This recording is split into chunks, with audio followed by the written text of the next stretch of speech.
वाहिगुरु जी का खालसा वाहिगुरु जी की फतेह। गुरु धरती हाजर, गुरु सवारे खालसा जी। आप जीवन भागे हो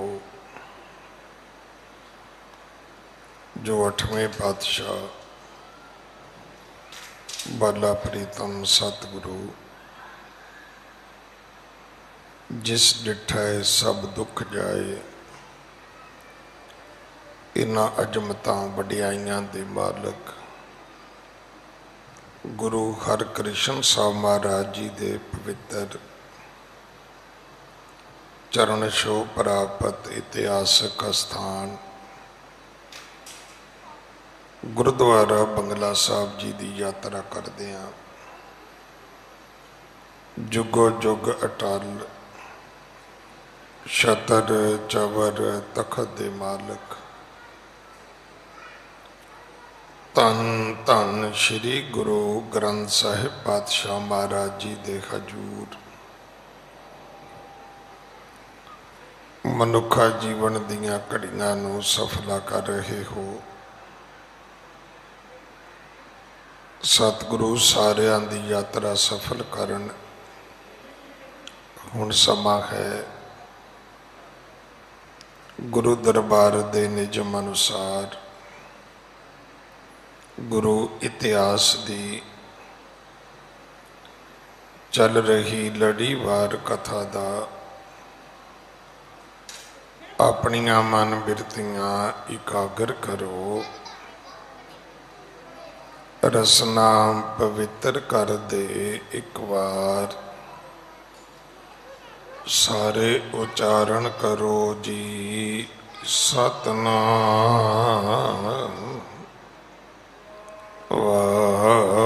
वाहिगुरु जी। ये इतिहास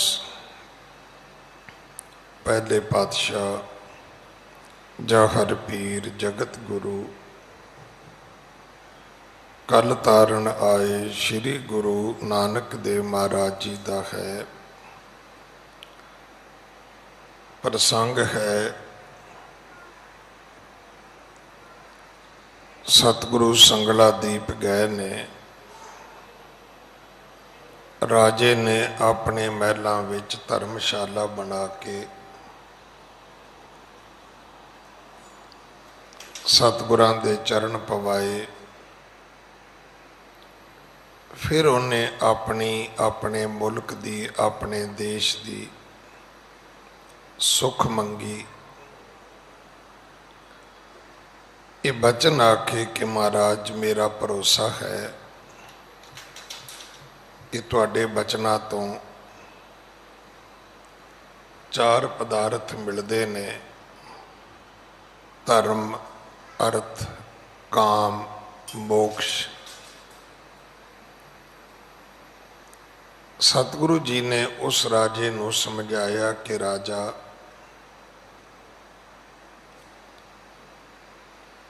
जे साडे बचना नूं मनना है तो मुख उपदेश 2 ने।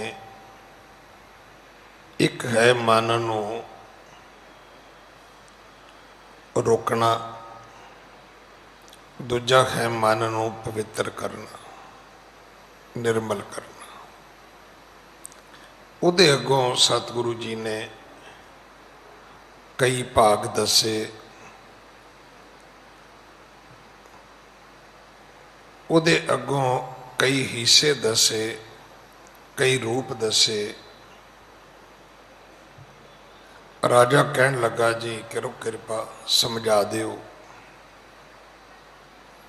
ये कथा आपां 2 दिन तो सरवण कर रहे हाँ।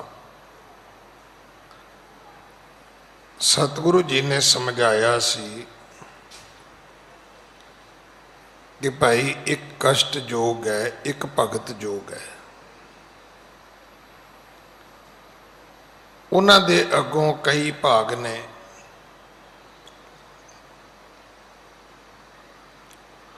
उहदी बड़ी ਵਿਸਥਾਰਤ ਕੱਲ ਆਪਾਂ ਨੇ ਇੱਕ ਕਥਾ ਸੁਣੀ ਸੀ ਕਿ ਪਹਿਲਾ ਹੈ ਅਹਿੰਸਾ ਦਾ ਤਿਆਗ ਕਰਨਾ।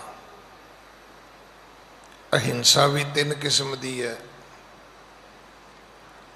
ਇੱਕ ਹੈ ਤੁਹਾਡੇ ਮਨ ਕਰਕੇ, ਇੱਕ ਹੈ ਤੁਹਾਡੇ ਬਚਨਾਂ ਕਰਕੇ, ਇੱਕ ਹੈ ਤੁਹਾਡੇ ਤਨ ਤੁਹਾਡੇ ਕਰਮਾਂ ਕਰਕੇ।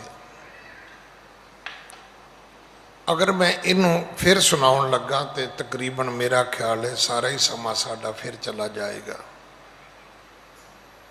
ਮੈਂ ਜਿਹੜੇ ਰੋਜ਼ ਦੇ ਸੁਣਨ ਵਾਲੇ ਸਰੋਤੇ ਨੇ ਉਹਨਾਂ ਨੂੰ ਬੇਨਤੀ ਕਰਾਂਗਾ ਕਿ ਇਹ ਜਿਹੜੀ 2-3 ਦਿਨ ਦੀ ਕਥਾ ਹੈ ਇਸ ਨੂੰ ਜਦੋਂ ਸੁਣੋ ਇੱਕ ਵਾਰੀ ਪਿਛਲੀ ਕਥਾ ਜ਼ਰੂਰ ਜੋੜ ਲਓ। ਸਤਿਗੁਰੂ ਜੀ ਨੇ ਇਹਦਾ 9ਵਾਂ ਉਪਦੇਸ਼ ਦੱਸਿਆ ਸੀ। ਉਹ ਸੀ ਕਿ ਤੁਸੀਂ ਖਾਣਾ ਕੀ ਹੈ।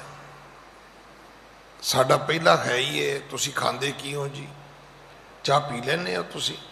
ਕੱਚ ਦੇ ਗਲਾਸ ਵਿੱਚ ਪੀਂਦੇ ਹੋ ਕਿ ਸਟੀਲ ਦੇ ਗਲਾਸ ਵਿੱਚ ਪੀਓਗੇ? ਸਾਨੂੰ ਇਹਨਾਂ ਗੱਲਾਂ ਦਾ ਹੀ ਪ੍ਰਭਾਵ ਹੈ, ਇੱਥੇ ਹੀ ਅਸੀਂ ਰੁਕੇ ਹੋਏ ਹਾਂ। ਇਹ ਤੇ ਜੀ ਸਰਬਲੋਚ ਖਾਂਦੇ ਨੇ।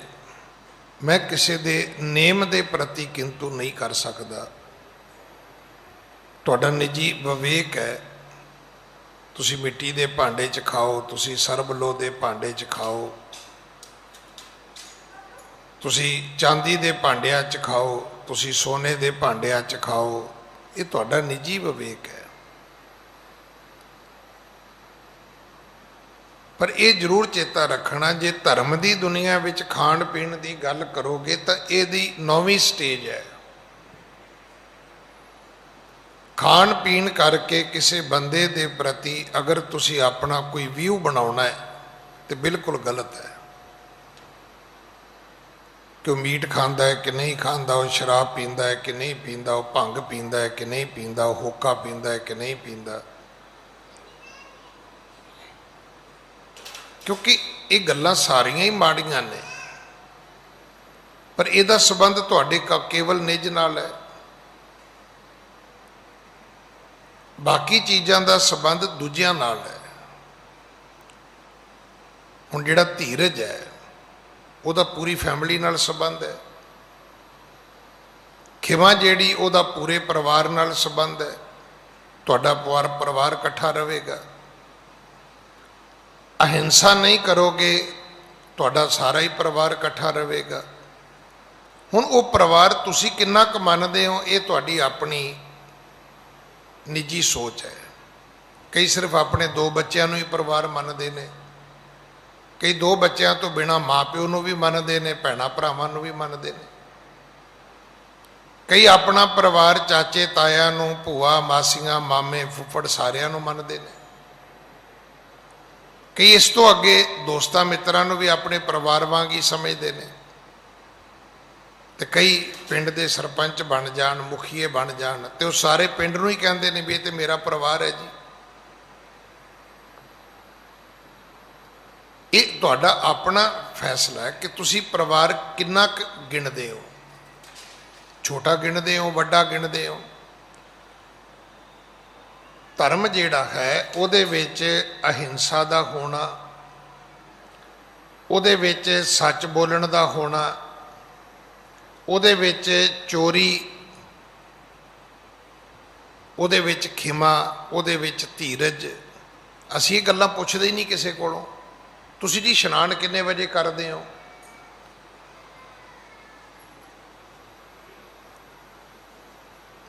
ਅਸੀਂ ਤਾਂ ਪਿੰਡਾਂ ਧੋਣ ਤੇ ਖਲੋਤੇ ਹੋਏ ਹਾਂ। ਹਾਲਾਂਕਿ ਜਿਸ ਧਰਮ ਨੂੰ ਮੈਂ ਮੰਨਦਾ, ਜਿਸ ਧਰਮ ਦਾ ਮੈਂ ਪ੍ਰਚਾਰਕ ਹਾਂ, ਉੱਥੇ ਇਸ਼ਨਾਨ ਦੀ ਬੜੀ ਇੱਕ ਨਿਯਮਾਵਲੀ ਹੈ ਕਿ ਚਾਹ ਲਾਂਗੇ ਉਠ ਨਾਮ ਜਪ, ਨਿਸ ਬਾਸੁਰ ਆਰਾਧ, ਕਾਰਾ ਤੁਝੇ ਨਾ ਵਿਆਪਈ। ਇਹ ਵਿਧੀ ਹੈ, ਵਿਧਾਨ ਹੈ। ਚਲਾਂਗੇ ਉੱਠਣ ਦੀ ਬਾਤ ਹੈ। ਔਰ ਉੱਠ ਕੇ ਸਭ ਤੋਂ ਪਹਿਲਾ ਕੰਮ ਹੀ ਇਹ ਹੈ कि गुरसिख भलके उठ कर अमृत वेले सरना बंदा। पर जदों धर्म की दुनिया विच जाओगे, इनू इत्थे सीमित नहीं करना। ये जदों अगे तुरोगे ना, हुण तो असीं तुरदे ही नहीं। मतलब साडे विच किसी ने अमृत छक लिया तो पुछो भी बेबे जी काके ने अमृत छकिया सी, कहंदी काका तो बड़ा पक्का है। पुछो किवें, कहंदे कृपाण तो लाउंदा ही नहीं। पुछो बेबे कृपाण तो नहीं लाउंदा, पर बच्चों के झोलिया चों पैन तो नहीं कढ़दा, कापियां तो नहीं कढ़दा, पेंसिलां चोरी तो नहीं करता। मेरे एक बड़े मित्र, उन्हें मैनू अजीब गल सुनाई। अज तो बच्चा बच्चों वाला बन गया।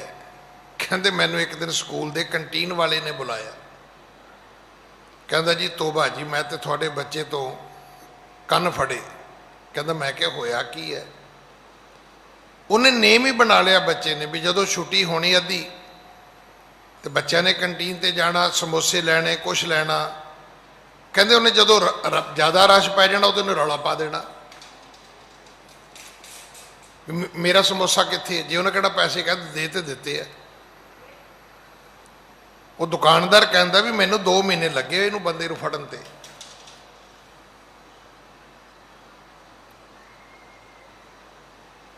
जदों तुहाडा बच्चा स्कूल तो आउंदा है ना, अपने आए स्कूल तो बच्चे का बस्ता जरूर चैक करो, वो किसी की कापी तो नहीं लैके आया, किसी का पैन पेंसिल तो नहीं चुक लिया आया। मैं बेनती सिर्फ इन्नी करनी चाहुंदा कि धर्म का घर दूर है, जिथे असी खलोते हैं सब कर्म कांड ने। यदा चोला इन्ना लंबा है जी, इसकी कृपान इन्नी लंबी है जी, इसकी दाढ़ी इन्नी लंबी है जी, इहदा जनेऊ इन्ना लंबा है जी, इसकी धोती इन्नी चिट्टी है जी, इसका टिक्का बड़ा लंबा है जी, ये गल च रुद्राख की माला है जी। की मैना रख दियां ने। बंदा झूठ बोलता होवे, इन्हां चीज़ों का की मैना है? कुछ भी नहीं। अगर तुसी अपना आचरण नहीं रखिया होया तो ये चीज़ां जिहड़ियां ने ये बेमायना ने, इहदा तुहानूं लाभ कोई नहीं होएगा। नौवां सी कि तुसी खांदे की हो, ते सब तो आखिरी सी कि की तुसी अपने शरीर नूं सुच्चा रखदे हो। शरीर की जिहड़ी पवित्रता है ये 10वीं स्टेज सी, ना पहली सी, ना दूजी सी, ना तीजी सी, ना चौथी, ना पंजवीं, ना 6वीं, ना 7वीं, ना 8वीं। हाँ 9वीं पहला। वो की भी तुसी खांदे की हो, क्योंकि जैसा अन्न वैसा मन। जिहो जिहा खाओगे उहदा तुहाडे मन शरीर ते मन ते प्रभाव पवेगा। तुसी लाइट फूड खाने हो, अद्धे घंटे बाद देख लो अपने आप को। तुसी हैवी फूड खादा है, क्रीम वाला खादा है, जिहड़ा अजकल चरबी चुरबी पा के ज़्यादा टेस्टी बना देंदे ने रेस्टोरेंटां वाले, अद्धे घंटे बाद हिसाब ला लो भी तुहाडे नाल बनिया की है। 2-3 घंटे गए तुहाडी जिंदगी दे। वो इन्ना हैवी हुंदा है। पर यह 9वीं स्टेज है, तुसी खांदे की हो। 10वीं है कि की तुसी अपने शरीर नूं पवित्र रखते हो। इत्थों तक आपाने कल कथा सुनी सी। अगली कथा आप जी बड़े प्यार दे नाल सरवण करो। ये राजे शिवनाभ नूं उपदेश है, ये श्रीलंका की प्रजा नूं उपदेश है। पर एक गल याद रखना कि जिहड़े महापुरख हुंदे ने ये जो उपदेश करते ने, ये समुचे संसार जगत वास्ते ये साझा हुंदा है, ये किसी एक वास्ते नहीं हुंदा, किसी एक मनुख मात्र वास्ते नहीं हुंदा। ये सांझी सगल जहान है, सब दुनिया के वास्ते इको ही उपदेश है। हाँ जी। जमदास इसी प्रकार अलाए, 10 अब नेम सुनो मन लाए। यम दस इसी प्रकार अलाए, 10 अब नेम सुनो मन लाए। प्रथमे तप सो 3 प्रकार। हुण गल शुरू होई तप दी। लोग तप करते ने। हाँ जी। रज तम बहुर शांत की सारा। सतगुरु कहन लगे तप भी 3 तरह दे ने। एक तप है जिहदे विच रज है, दूजे विच तम है, तीजे विच शांति है। शांत की रजोगुणी, तमोगुणी ते शांत की। ये 3 तरह के तप दुनिया अपनी जीवन विच करती है। हाँ जी। शुद्धा अगन जल सो तन तावा। यह तामसी फल दा गावा। ਇਹਦੇ ਵਿੱਚ ਭੁੱਖੇ ਰਹਿਣਾ, ਅਗਨੀ ਦਾ ਕੁੰਡ ਬਣਾ ਕੇ ਉਹਦੇ ਵਿੱਚ ਬਹਿ ਜਾਣਾ, ਜਾਂ ਪਾਣੀ ਵਿੱਚ ਖੜੇ ਹੋ ਜਾਣਾ, ਜਾਂ ਪਾਣੀ ਵਿੱਚ ਗਰਦਨ ਤੱਕ ਡੁੱਬੇ ਰਹਿਣਾ, ਘੰਟਿਆਂ ਬੱਧੀ, ਪਹਿਰਾਂ ਬੱਧੀ, ਦਿਨ ਰਾਤ। ਇਹ ਤਾਮਸੀ ਫਲ ਦਾ ਗਾਵਾ। पर यह जरूर चेता रखना कि ये जेड़े 3 तरीके ने, ये तो तुहानू जेड़े फल मिलणगे वो तामसी होणगे, वो तुहाडे लई सुखदाई नहीं होणगे। ये तो वो चीज़ां ने ना, जिवें तुसीं माँ बाप तो कोई चीज़ लैनी है तो माँ बाप नू पता भी ये मेरे बच्चे वास्ते ठीक नहीं। एक उम्र हुंदी कि बच्चे लई साइकिल भी ठीक नहीं, एक उम्र हुंदी बच्चे ली स्कूटर भी ठीक नहीं, एक हुंदी उम्र बच्चे ली गड्डी भी, कार भी ठीक नहीं। पर एक उम्र ऐसी भी आउंदी है कि माँ बाप खुद कहंदा है कि पुत्र काहदे ते चले हैं, साइकिल लै जा, स्कूटर लै जा। पुत गड्डी खलोती है, चाबी आ फड़, गड्डी ते चले जा। पर बच्चे की करते हैं, बच्चों नू आदत है भी 18 साल तो पहला पहला सारिया चीज़ां चलाउणियां चाहुंदे ने। इहो जिहियां चीज़ां प्राप्त करने लई बच्चे फिर जिद करते हैं, मिट्टी च भी लेटते हैं, रोटी भी छड्ड देंदे ने, घरों भी भज जाते हैं। यह हुंदा कि माँ प्यो नूं मजबूर करना। जिस रब ने सोहना तन दिता है, आपां हुण इस गल ते चले गए भी लै तू रब्बा शरीर दिता है ना, हुण इहनूं मैं अग नाल साड़ांगा, हुण इहनूं मैं पानी नाल ठारांगा, हुण इहनूं मैं भुख नाल सतावांगा, दस मेरियां मंगां मनदा कि नहीं मनदा। वो कहंदा मन जाना। बच्चे ने रोटी छड्डती, माँ बाप मर जाते हैं, चल बई साइकिल लिया देने, रोटी खा ला तू, चल ना घर छड्ड के ना जा, स्कूटर लै ला पुत। पर ये चीज़ां बच्चे ली जिवें सुखदाई नहीं हुंदियां। धर्म की दुनिया में चेता रखना, बजिद हो के रब कोलों चीज़ां मंगांगे वो कदे भी सुखदाई नहीं होणगियां। शुदा भुख दे नाल, अग्नि दे नाल, पानी नाल तन नूं दुख देना, ਇਹਦੇ तो तामसी फल मिलणगे तुहानूं। हाँ जी। रिदे ज्ञान इस ते नह होए। देत फलन जे कर है कोए। ਇਹਦੇ ਨਾਲ ਤੁਹਾਨੂੰ ਗਿਆਨ ਕਦੇ ਨਹੀਂ ਹੋਏਗਾ।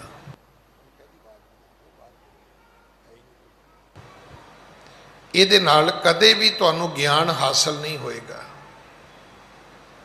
ਸੋਝੀ ਨਹੀਂ ਆਏਗੀ, जानकारी प्राप्त नहीं होएगी। देत फलन जे कर है कोई। हो सकता है तुहानूं ये चीज़ां मिल जान, साइकिल मिल जाए, स्कूटर मिल जाए, कार मिल जाए, पर की चीज़ां प्राप्त करनियां ही जीवन की कोई मंजिल है? कि ब्याह कर लेना ही जीवन का मुकाम है? नहीं। ये सतगुरु की बाणी च लिखिया है, कुआरी ता चाओ विवाही ता मामले। बड़े लोग ने अज पुछ के वेखियो भी तुसी काके दा विआह कीता सी, पता कोई जवाब की मिलेगा? ज्ञानी जी जिंदगी नरक हो गई साडी, बस रोज कोट कचहरी ठाणे बठाणे होया की ब्याह लावां ते लै लईआं, रहना नहीं आया, हुण की करोगे तुसी? ਕਾਰ ਤੇ ਲੈ ਲਈ, ਚਲਾਉਣੀ ਨਹੀਂ ਆਉਂਦੀ, ਫਿਰ ਕੀ ਕਰੋਗੇ ਤੁਸੀਂ?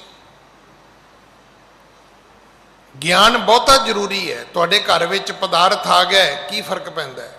ਕੀ ਤੁਹਾਨੂੰ ਭੋਗਣੇ ਆਉਂਦੇ ਨੇ?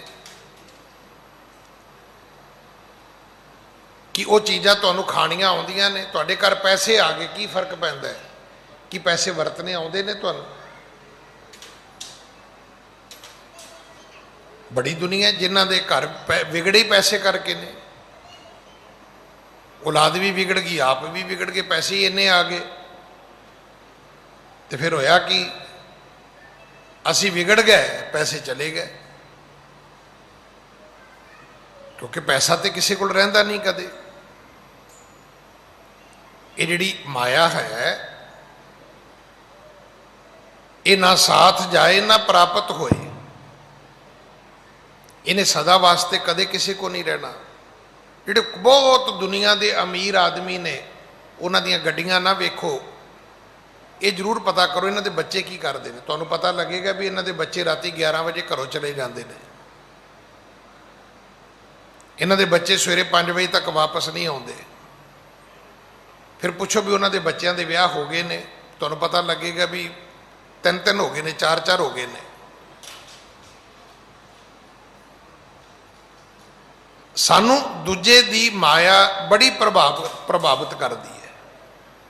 ਪਰ ਇਹ ਸਾਰੀਆਂ ਤਾਮਸੀ ਗੱਲਾਂ ਸੀ।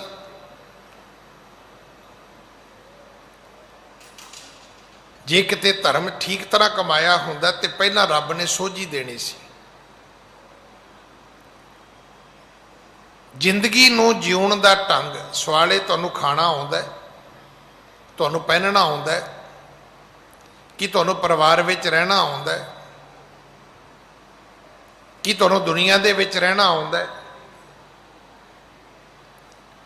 ਉਹਦੇ ਵਾਸਤੇ ਤੁਹਾਨੂੰ ਅਹਿੰਸਾ ਛੱਡਣੀ ਪਵੇਗੀ, ਉਹਦੇ ਲਈ ਤੁਹਾਨੂੰ ਸੱਚ ਬੋਲਣਾ ਪਵੇਗਾ, ਉਹਦੇ ਲਈ ਤੁਹਾਨੂੰ ਖਿਮਾ ਗੁਣ ਧਾਰਨ ਕਰਨਾ ਪਵੇਗਾ, ਉਹਦੇ ਲਈ ਤੁਹਾਡੇ ਅੰਦਰ ਧੀਰੇ ਚਾਹੀਦਾ। ਕਿਉਂਕਿ ਦੁਨੀਆ 'ਚ ਤੇ ਰੋਜ਼ ਘਟਨਾਵਾਂ ਘਟਦੀਆਂ ਨੇ।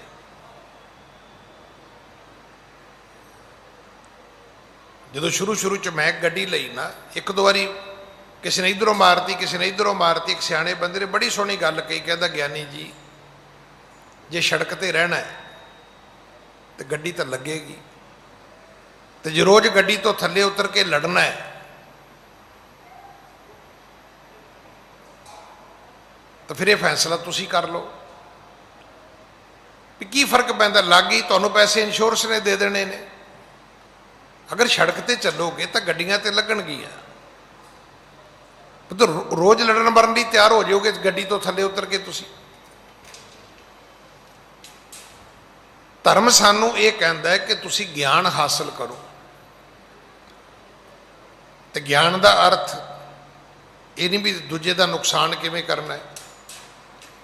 ਗਿਆਨ ਦਾ ਅਰਥ ਹੈ ਕਿ ਤੁਸੀਂ ਆਪਣਾ ਭਲਾ ਕਿਵੇਂ ਕਰਨਾ ਹੈ, ਆਪਣੇ ਘਰ ਵਿੱਚ ਸੁੱਖ ਪੈਦਾ ਕਿਵੇਂ ਕਰਨਾ ਹੈ, ਤੁਸੀਂ ਆਪਣੇ ਘਰ ਵਿੱਚ ਸ਼ਾਂਤੀ ਕਿਵੇਂ ਲੈ ਕੇ ਆਉਣੀ ਹੈ, ਤੁਸੀਂ ਆਪਣੇ ਘਰ ਵਿੱਚ ਪਿਆਰ ਦੇ ਨਾਲ ਕਿਵੇਂ ਰਹਿਣਾ ਹੈ। ਲੋੜ ਤੇ ਇਸ ਗੱਲ ਦੀ ਸੀ।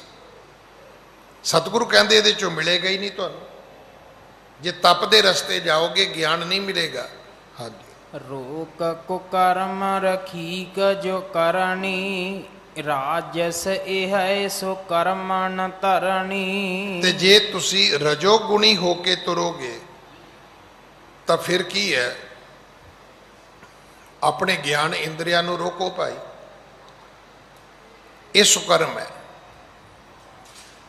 ਪਾਣੀ ਵਿੱਚ ਬਹਿਣ ਨਾਲੋਂ, ਧੂਣੀ ਤਾ ਕੇ ਬਹਿਣ ਨਾਲੋਂ, ਭੁੱਖੇ ਰਹਿਣ ਨਾਲੋਂ ਆਪਣੀਆਂ ਇੰਦਰੀਆਂ ਨੂੰ ਰੋਕੋ।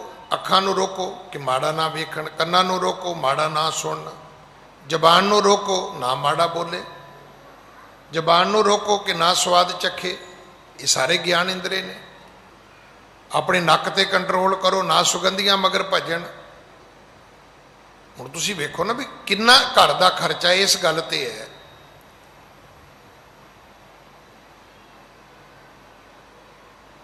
ਕਿ ਜਿਹਦੇ ਲਈ ਸਿਰਫ ਇੱਕ ਗੱਲ ਫਲੇਵਰ ਤੇ ਆ ਕੇ ਰੁਕੀ ਹੋਈ ਹੈ।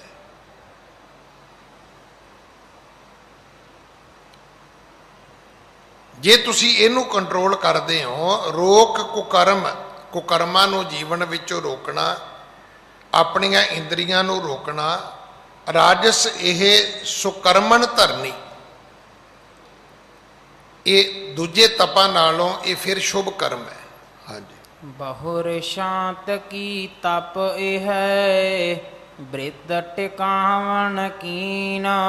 ਪਰ ਇੱਕ ਤਪ ਹੈ ਸ਼ਾਂਤ ਕੀ, ਉਹ ਕੀ ਹੈ ਵੀ ਕੁਝ ਵੀ ਕਰਨ ਦੀ ਲੋੜ ਨਹੀਂ, ਨਾ ਪਾਣੀ 'ਚ ਬੈਠਣ ਦੀ ਲੋੜ ਹੈ, ਨਾ ਧੂਣੀਆਂ ਤਾਕ ਕੇ ਬੈਠਣ ਦੀ ਲੋੜ ਹੈ, ਨਾ ਭੁੱਖੇ ਰਹਿਣ ਦੀ ਲੋੜ ਹੈ, ਨਾ ਆਪਣੇ ਗਿਆਨ ਇੰਦਰੀਆਂ ਨੂੰ ਸੋਧਣ ਦੀ ਲੋੜ ਹੈ। ਸਭ ਤੋਂ ਵੱਡੀ ਗੱਲ ਹੈ ਕਿ ਕੀ ਤੁਸੀਂ ਆਪਣੇ ਧਿਆਨ ਨੂੰ ਟਿਕਾ ਸਕਦੇ ਹੋ? ਕੀ ਤੁਸੀਂ ਆਪਣੇ ਧਿਆਨ ਨੂੰ ਇੱਕ ਥਾਂ ਤੇ ਕੇਂਦਰਿਤ ਕਰ ਸਕਦੇ ਹੋ? ਜਿਹੜੀ ਤੁਹਾਡੀ ਸੁਰਤੀ ਬਿਰਤੀ ਖਿੰਡੀ ਹੋਈ ਹੈ, ਕੀ ਤੁਸੀਂ ਉਹਨੂੰ ਇਕੱਠਾ ਕਰ ਸਕਦੇ ਹੋ? ਹਾਂਜੀ। ਨੇਮ ਸੰਤੋਖ ਦੂਜੇ ਲਖੋ, ਦਵੈ ਪ੍ਰਕਾਰ ਸੁਚੀਨਾ। ਇਸ ਕਰਕੇ ਭਾਈ ਤਪ ਦੇ 3 ਭਾਗਾਂ ਤੋਂ ਇੱਕ ਸ਼ਾਂਤ ਕੀ ਹੈ, ਉਹ ਹੈ ਆਪਣੀ ਬਿਰਤੀ ਨੂੰ ਰੋਕਣਾ, ਆਪਣੀਆਂ ਵਾਸ਼ਨਾਵਾਂ ਨੂੰ ਰੋਕਣਾ, ਆਪਣੀਆਂ ਕਾਮਨਾਵਾਂ ਨੂੰ ਰੋਕਣਾ। ਆਪਣੀ ਇੱਛਾ ਹੀ ਬੰਦ ਕਰ ਲਓ, ਸਾਰਾ ਕੁਝ ਹੀ ਠੀਕ ਹੋ ਗਿਆ। ਇਹ ਸ਼ਾਂਤ ਕੀ ਤਪ ਹੈ।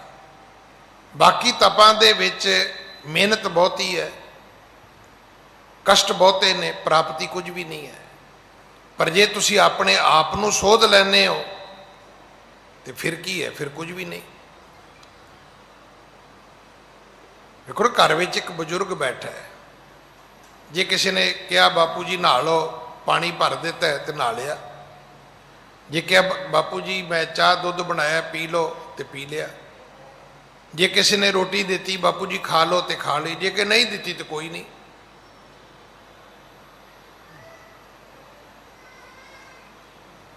ਤੇ ਜੇ ਹੁਣ ਸਵੇਰੇ ਹੀ ਬਾਪੂ ਰੌਲਾ ਪਾਉਣ ਲੱਗ ਜੇ, ਹੋਏ ਤੁਸੀਂ ਕਿੱਥੇ ਮਰ ਗਏ ਹੋਏ, ਤੁਸੀਂ ਮੇਰਾ ਪਾਣੀ ਨਹੀਂ ਭਰਿਆ ਹੋਏ, ਵੀ ਪੁੱਛੋ ਵੀ ਤੂੰ ਨਹਾ ਕੇ ਕਿਹੜੀ ਜਾ ਕੇ ਕੋਈ ਬਹੁਤ ਵੱਡੀ ਕੋਈ ਗੱਲ ਕਰਨੀ ਸੀ ਬਾਪੂ। ਹੁਣ ਜੇ ਆਪਣੀ ਇੱਛਾ ਨੂੰ ਰੋਕ ਲਿਆ ਜਾਏ ਤੇ ਜਿਸ ਛੋਟੇ ਜਿਹੇ ਥਾਂ 'ਚ ਤੂੰ ਰਹਿਣਾ ਹੈ, ਤੇਰੀ ਜ਼ਿੰਦਗੀ ਬੜੀ ਸੁਖੀ ਗੁਜ਼ਰ ਸਕਦੀ ਹੈ। ਆਪਣੀਆਂ ਇੱਛਾਵਾਂ ਹੀ ਬੰਦ ਕਰ ਲਓ, ਕੋਈ ਗੱਲ ਨਹੀਂ, ਮਿਲ ਗਿਆ ਤਾਂ ਨਹੀਂ ਮਿਲਿਆ, ਨਾ ਮਿਲਿਆ ਤਾਂ ਕੋਈ ਨਹੀਂ। ਔਰ ਤੁਸੀਂ ਕਿਸੇ ਵੀ ਬਜ਼ੁਰਗ ਨੂੰ ਅਗਰ ਜਿਨਨੇ ਇਹ ਗੁਣ ਧਾਰਨ ਕੀਤਾ ਹੈ, ਤੁਸੀਂ ਨੋਟ ਕਰਿਓ ਉਸ ਘਰ ਵਿੱਚ ਉਸ ਬਜ਼ੁਰਗ ਦੀ ਪੂਜਾ ਹੁੰਦੀ ਹੋਏਗੀ। ਹਰ ਆਇਆ ਗਿਆ ਉਸ ਬਾਪੂ ਦੇ ਪੈਰੀਂ ਹੱਥ ਲਾ ਕੇ ਜਾਂਦਾ ਹੋਏਗਾ। ਤੇ ਜੇ ਬਾਪੂ ਹੋਵੇ ਕਿਤੇ ਖੈਬੜ ਤੇ ਆਉਣ ਜਾਣ ਵਾਲਾ ਵੀ ਪੁੱਛੇਗਾ ਵੀ ਬਾਪੂ ਬਾਹਰ ਬੈਠਾ ਹੈ ਕਿ ਅੰਦਰ ਹੈ। ਉਹਨੂੰ ਪਤਾ ਵੀ ਇਹਨੇ ਬਾਹਰ ਹੀ ਵੱਢਣ ਪੈ ਜਾਣਾ, ਵੀ ਕਿੱਧਰ ਮੂੰਹ ਚੁੱਕੀ ਆਉਣਾ ਹੈ। ਸ਼ਾਂਤਗੀ ਜਿਹੜਾ ਤਪ ਹੈ, ਇਹ ਸਭ ਤੋਂ ਸ਼ੁਭ ਹੈ। ਹੁਣ ਅੱਗੇ ਹੈ, ਅਗਲਾ ਨੇਮ ਹੈ ਸੰਤੋਖ। ਹੁਣ ਇੱਥੇ ਗੁਰੂ ਨਾਨਕ ਸਾਹਿਬ ਕਹਿਣ ਲੱਗੇ ਵੀ ਇਹ ਜਿਹੜਾ ਸੰਤੋਖ ਹੈ, ਇਹ ਵੀ 2 ਕਿਸਮ ਦਾ ਹੈ। ਮਤਲਬ ਮੇਰੇ ਵਾਸਤੇ ਵੀ ਇਹ ਕਥਾ ਨਵੀਂ ਹੈ। ਆਪਾਂ ਕਹਿੰਦੇ ਜੀ ਉਹ ਕੋਈ ਨਹੀਂ ਜੀ, ਉਹ ਤਾਂ ਬੜਾ ਬੰਦਾ ਸੰਤੋਖੀ ਹੈ। ਸੰਤੋਖੀ ਦਾ ਮਤਲਬ ਕਿਸੇ ਨੇ ਬਹੁਤੀ ਭੁੱਖ ਨਹੀਂ ਕੀਤੀ ਤੇ ਸੰਤੋਖੀ ਹੋ ਗਿਆ। ਨਹੀਂ, ਹੁਣ ਤੁਸੀਂ ਵੇਖੋ ਵੀ ਸੰਤੋਖ ਦਾ ਘਰ ਕਿੱਥੇ ਹੈ। ਹਾਂਜੀ। ਹਾਥ ਪਦਾਰਥ ਆਵਤ ਨਾਹੀ, ਹਉ ਸੰਤੋਖੀ ਆਸਮੁਖ ਪ੍ਰਾਹੀ। ਦੁਨੀਆ ਵਿੱਚ ਤੁਹਾਨੂੰ ਸੰਤੋਖੀ ਮਿਲਣਗੇ। ਕਿਵੇਂ? ਹਾਥ ਪਦਾਰਥ ਆਵਤ ਨਾਹੀ, ਜਦੋਂ ਹੱਥ ਵਿੱਚ ਕੁਝ ਆ ਹੀ ਨਹੀਂ ਰਿਹਾ ਤੇ ਭਾਈ ਤੂੰ ਖਰਚੇਂਗਾ ਕੀ, ਤੂੰ ਖਾਵੇਂਗਾ ਕੀ, ਤੂੰ ਵਰਤੇਂਗਾ ਕੀ? ਮਤਲਬ ਖਰਚਣ ਵਰਤਨ ਖਾਣ ਵਾਸਤੇ ਕੁਝ ਹੈ ਹੀ ਨਹੀਂ। ਤੇ ਮੇਰੇ ਵਰਗਾ ਕਹੀ ਜਾਵੇ ਜੀ ਅਸੀਂ ਤੇ ਬੜੇ ਸੰਤੋਖ 'ਚ ਰਹਿੰਦੇ ਆ, ਕਹਿੰਦੇ ਸੰਤੋਖ ਨਹੀਂ ਹੈ, ਇਹ ਮਜਬੂਰੀ ਹੈ।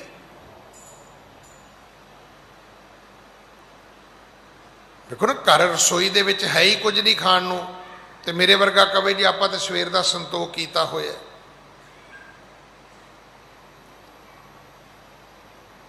ਪਾਉਣ ਵਾਸਤੇ ਕੱਪੜੇ ਨਹੀਂ, ਖਰਚਣ ਵਾਸਤੇ ਪੈਸਾ ਨਹੀਂ, ਆਉਣ ਜਾਣ ਵਾਸਤੇ ਗੱਡੀ ਨਹੀਂ, ਤੇ ਆਪਾਂ ਕੀ ਨਹੀਂ ਜੀ ਮੈਂ ਤੇ ਘਰ 'ਚ ਆਰਾਮ ਨਾਲ ਬੈਠਾ ਹੋਇਆ।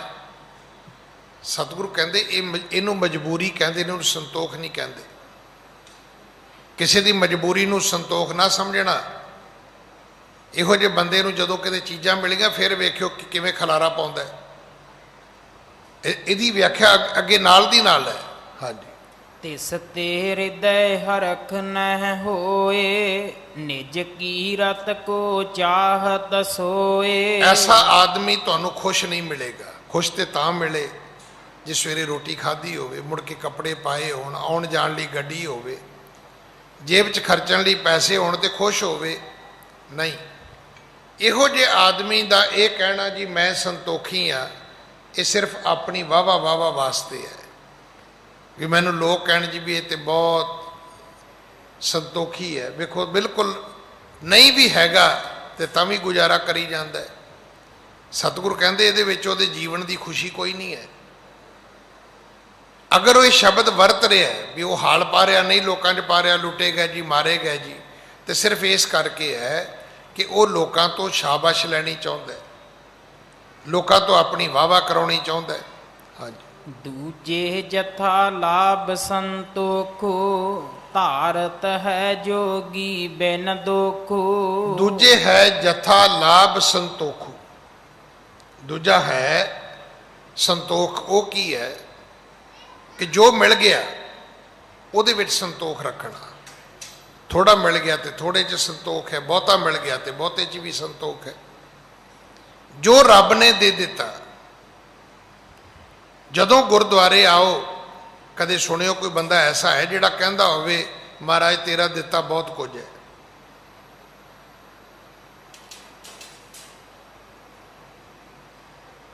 ਹੁਣ ਸਤਿਗੁਰੂ ਦੀ ਬਾਣੀ 'ਚ ਭਗਤੀ ਲਿਖੀ ਹੋਈ ਹੈ, ਇਕ ਨਾ ਦੁਖ ਭੂਖ ਸਦ ਮਾਰ, ਇਹ ਭੇ ਦਾਤ ਤੇਰੀ ਦਤਾਰ।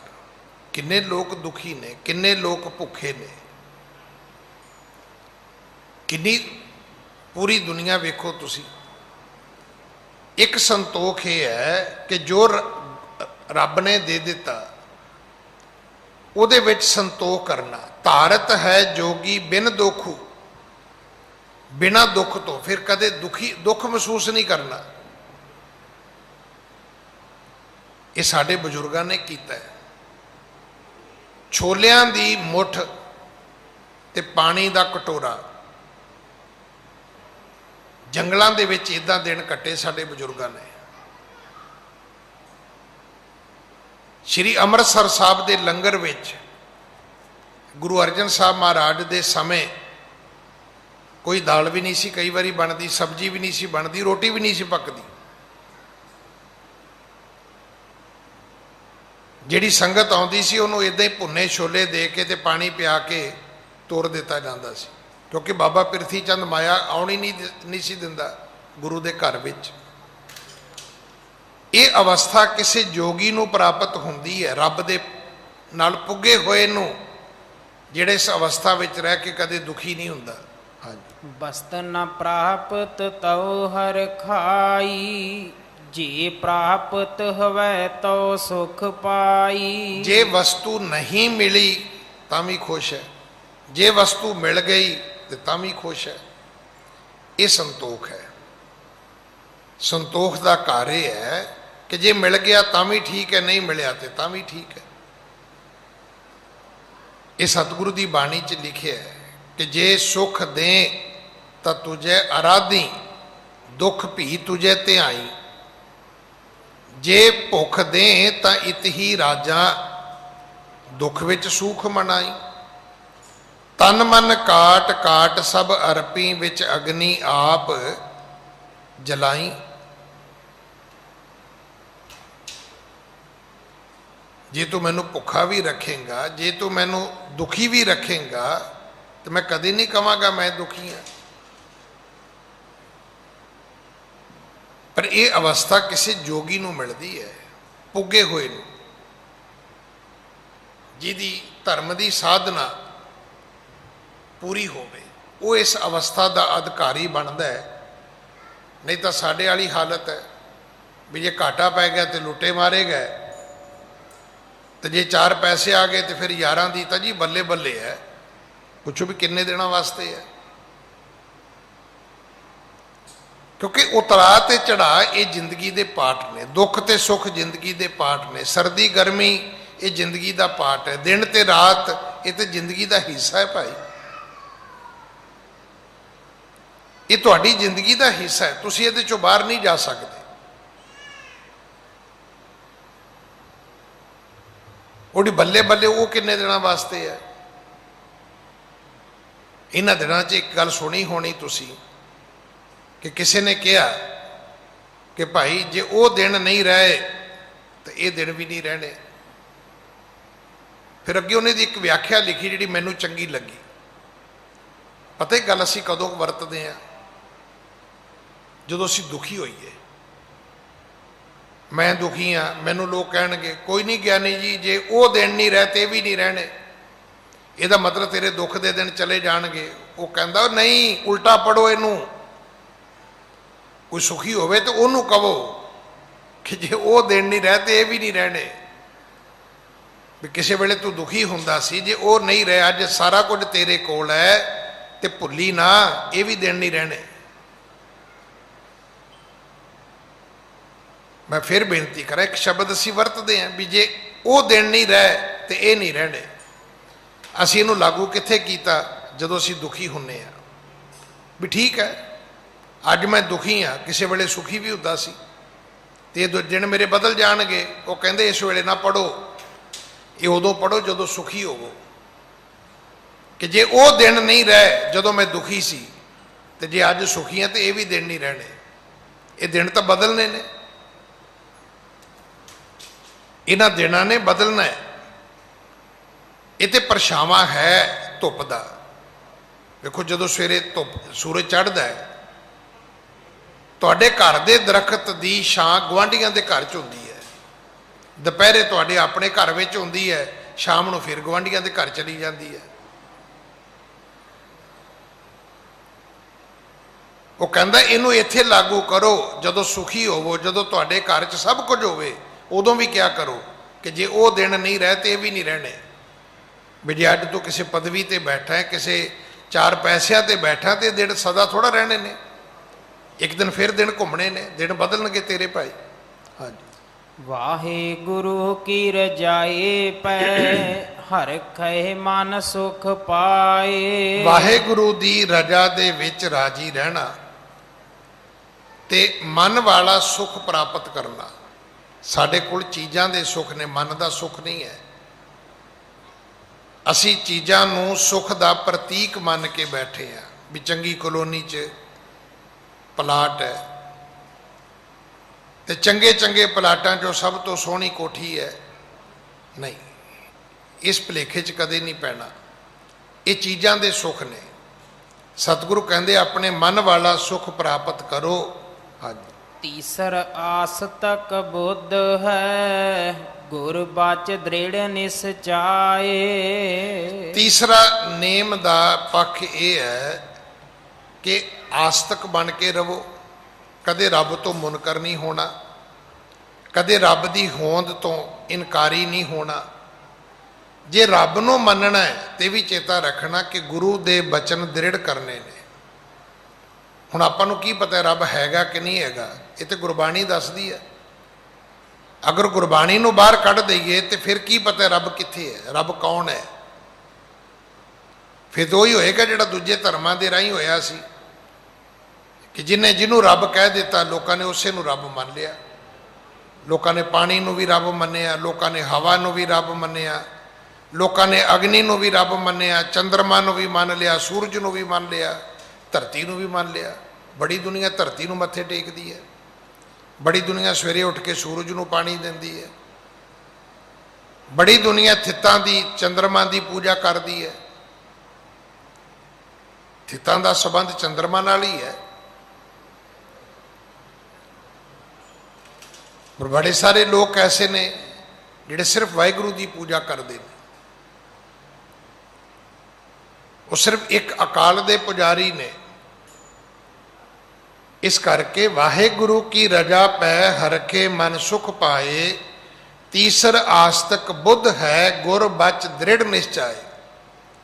जे आस्तक दा तुसी पख लवो कि मैं तो जी धर्मी हाँ, ਤਾਂ ਫਿਰ ਪੁੱਛ ਲਓ ਉਹਨੂੰ ਵੀ ਤੈਨੂੰ ਗੁਰੂ ਦੇ ਬਚਨਾਂ ਤੇ ਭਰੋਸਾ ਹੈ, ਕੀ ਤੂੰ ਗੁਰਬਾਣੀ ਤੇ ਵਿਸ਼ਵਾਸ ਕਰਦੇ, ਤਾਂ ਹੀ ਮੰਨੀਏ ਨਾ ਤੂੰ ਆਸਤਕ ਹੈ। ਜੇ ਨਹੀਂ ਕਰਦਾ ਤੇ ਫਿਰ ਤਾਂ ਨਾਸਤਕ ਹੈ ਭਾਈ। ਅਗਰ ਤੁਸੀਂ ਗੁਰੂ ਦੇ ਬਚਨਾਂ ਤੇ ਭਰੋਸਾ ਨਹੀਂ ਕਰਦੇ ਤੇ ਆਸਤਕ ਹੋਣ ਦੀ ਕਦੇ ਦਾਅਵੇਦਾਰੀ ਨਾ ਕਰਨਾ। ਚੌਥੇ ਦਾਨ ਦੇ ਨ ਕੋ ਦਾਤਾ, ਧਮ ਰਜ ਸਤ ਗੁਣ ਤਹਿ ਤ੍ਰੈ ਭਾਤਾ। ਪਹਿਲਾ ਕੀ ਸੀ? ਤਪ। ਦੂਜਾ ਕੀ ਸੀ? ਸੰਤੋਖ। ਤੀਜਾ ਕੀ ਸੀ? ਆਸਤਕ ਹੋਣਾ। ਆਸਤਕ ਹੋਣਾ ਤੇ ਭਾਈ ਗੁਰੂ ਤੇ ਭਰੋਸਾ ਰੱਖਣਾ ਪਏਗਾ, ਕਿਉਂਕਿ ਗੁਰੂ ਨੇ ਦੱਸਿਆ ਰੱਬ ਕੌਣ ਹੈ, ਰੱਬ ਕਿੱਥੇ ਹੈ, ਰੱਬ ਕਿਹੋ ਜਿਹਾ ਹੈ, ਰੱਬ ਨੂੰ ਕੀ ਚੰਗਾ ਲੱਗਦਾ ਹੈ, ਰੱਬ ਤੁਹਾਡੇ ਤੋਂ ਕੀ ਚਾਹੁੰਦਾ ਹੈ, ਰੱਬ ਕੀ ਦਿੰਦਾ ਹੈ, ਕਿੰਨਾ ਦੇ ਸਕਦਾ ਹੈ। ਇਹ ਗੱਲਾਂ ਗੁਰੂ ਨੇ ਦੱਸੀਆਂ ਨੇ ਕਿ ਰੱਬ ਦੇ ਦੇਣ ਦੀ ਸੀਮਾ ਕੋਈ ਨਹੀਂ, ਰੱਬ ਦੇ ਦੇਣ ਦਾ ਸਮਾਂ ਵੀ ਕੋਈ ਨਹੀਂ। ਮਤ ਸੋਚਣਾ ਸਵੇਰੇ ਦੇਵੇਗਾ, ਨਹੀਂ ਉਹ ਦੁਪਹਿਰੇ ਵੀ ਦੇ ਸਕਦਾ ਹੈ। ਮਤ ਸੋਚਣਾ ਦੁਪਹਿਰੇ ਦੇਵੇਗਾ, ਨਹੀਂ ਉਹ ਰਾਤ ਨੂੰ ਸੁੱਤੇ ਪਿਆ ਵੀ ਦੇ ਸਕਦਾ ਹੈ। ਉਹਦੇ ਦੇਣ ਦਾ ਕੋਈ ਸਮਾਂ ਨਹੀਂ ਹੈ।